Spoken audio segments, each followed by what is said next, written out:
bagi mereka hal-hal yang baik itu adalah hal-hal yang mereka ingini, gitu ya, betul. hal-hal yang mereka mau. Iya. Dan ketika ada orang yang memprovide ini, mereka akan tumbuh rasa kepercayaan pada orang ini, Betul. dan mereka akan berikan semuanya, waktunya, bahkan Ya. sampai di satu titik mereka benar-benar terisolasi dari keluarganya, dari teman-temannya, Ya. dari komunitasnya, dan hidup hanya untuk orang ini. Dan ini kasus yang Ya. sangat lumrah gitu terjadi di Ya. kasus-kasus child groomer. Ya.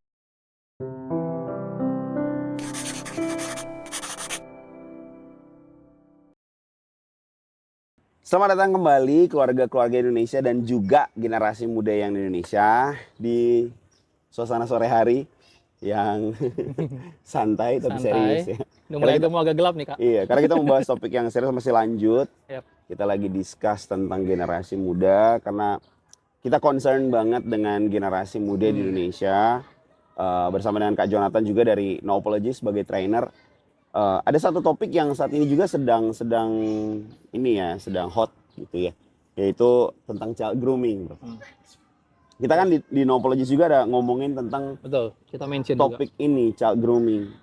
Udah berulang-ulang kali kita sampaikan di pihak sekolah, terus terjadi gitu ya. Bukan terjadi sih, ini kan sesuatu yang sudah lama tapi kembali hangat gitu.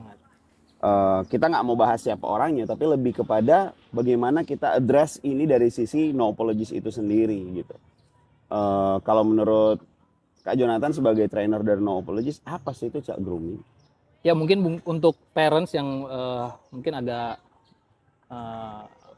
nggak paham tentang child grooming ini ya.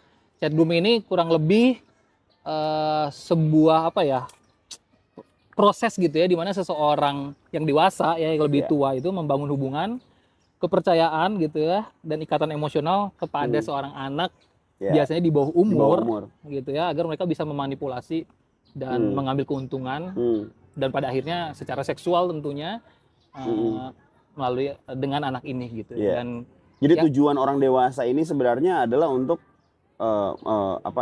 endingnya itu adalah jadi seks predator dong. Betul. Sebenarnya gitu, mau melakukan hubungan seks dengan anak di bawah umur, seperti itu.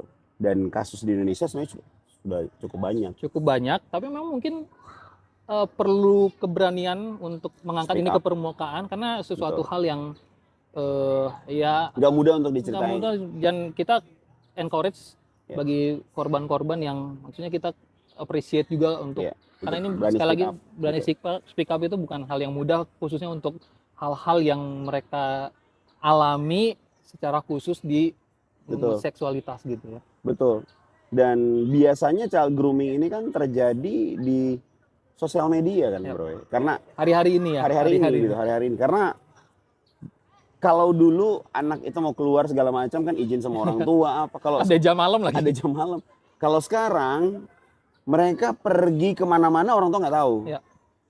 Kenapa? Karena perginya di sosial media gitu loh.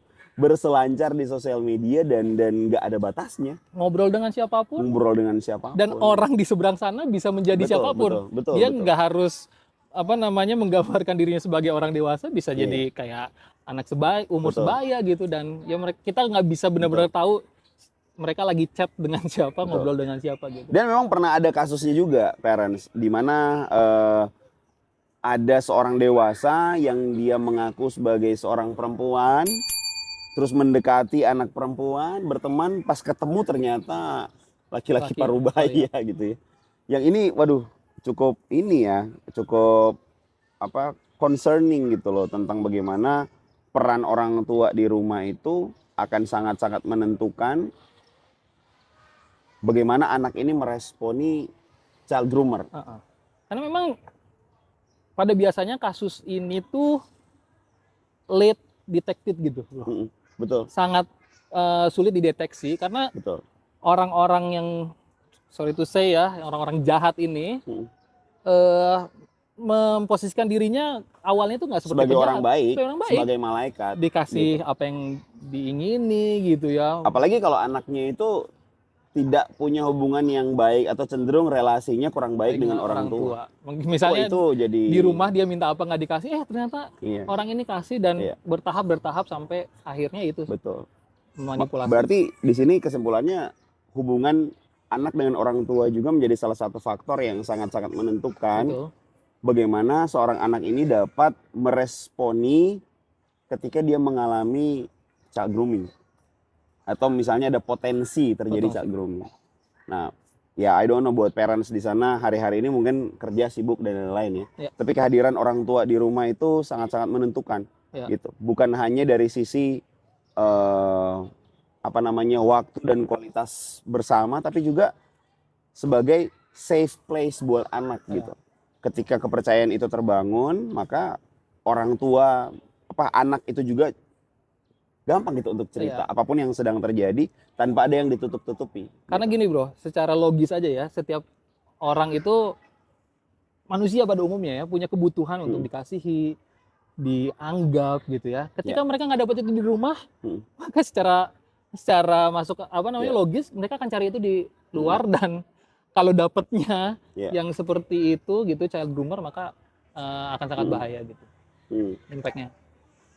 Ya kalau dari kami sebenarnya di No Apologies ya melihat kasus-kasus child grooming ini, selain daripada memperlengkapi anaknya tentang bagaimana mendeteksi seorang groomer ini yang harus dihindari dan lain-lain, tapi juga bagaimana orang tua juga. Itu yang lebih penting betul. Orang tua juga harus punya knowledge, harus punya hubungan yang baik dengan anaknya. Dan sebenarnya salah satu organisasi yang bisa sangat kuat membantu orang tua itu sekolah. Sekolah itu sangat-sangat kuat. Dan ya tentunya kami dari Focus on the Family Indonesia juga hadir untuk membantu para orang tua supaya terbangun hubungan yang baik. Supaya kalau komunikasi dan hubungan yang baik itu ada, potensi untuk mengalami child grooming itu mungkin nggak bisa dikatakan nggak mungkin juga, tapi akan sangat kecil gitu. Sangat tipis. Karena ketika anak ini masuk ke fase awal, mereka udah bisa langsung cerita. Betul. Punya orang-orang terpercaya yang mereka cerita dan dia nggak akan masuk jauh terlalu dalam gitu ketika ini udah terdeteksi di awal. Tapi mungkin ada yang bertanya begini, kemarin saya sempat ini minta waktu tambahan. Kemarin ada yang bertanya begini, emang nggak bisa ditolak kan ngomong nggak aja bagi seorang anak remaja.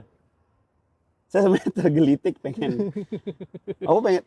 pengen ngejawab juga gitu. Maksudnya anak itu kan namanya masih anak remaja. Gimana kalau menurut Kak Jonathan? Ya mereka belum tahu ini kan bagi mereka hal-hal yang baik itu adalah hal-hal yang mereka ingini gitu ya. Hal-hal yang mereka mau dan ketika ada orang yang memprovide ini mereka akan tumbuh rasa kepercayaan pada orang ini. Betul. Dan mereka akan berikan semuanya, waktunya bahkan sampai di satu titik mereka benar-benar terisolasi dari keluarganya, dari teman-temannya, dari komunitasnya dan hidup hanya untuk orang itu. Dan ini kasus yang sangat lumrah gitu terjadi di kasus-kasus child groomer gitu. Buat para parents, anak remaja itu sedang mengalami lonjakan pertumbuhan di bagian sistem limbik. Makanya setiap keputusannya itu didorong sama perasaan. Emosi. Bukan prefrontal cortex. Prefrontal cortex itu otak bagian eksekutif yang mengatur dia untuk mengambil keputusan yang benar, memilih mana yang salah, mana yang baik, mana yang buruk gitu. Sehingga anak remaja mau bilang, kok kamu nggak bisa menolak? Ya memang mereka nggak bisa, belum punya kemampuan itu. Kita sebagai orang tua yang harus menolong mereka untuk punya kemampuan itu, dibimbing untuk punya kemampuan itu, dan juga mereka harus dibimbing dan dinasehati. Karena tanpa itu mereka pasti akan mengambil keputusan yang salah. Jadi saya berharap buat para parents di luar sana, ya mari ambil role itu yang seharusnya memang kita lakukan gitu. Betul. Dan dimanapun parents berada, kami di Focus on the Family Indonesia dan No Apologies Indonesia juga hadir untuk membantu keluarga-keluarga di seluruh Indonesia. Mungkin sekian episode kali ini, sampai berjumpa di episode selanjutnya.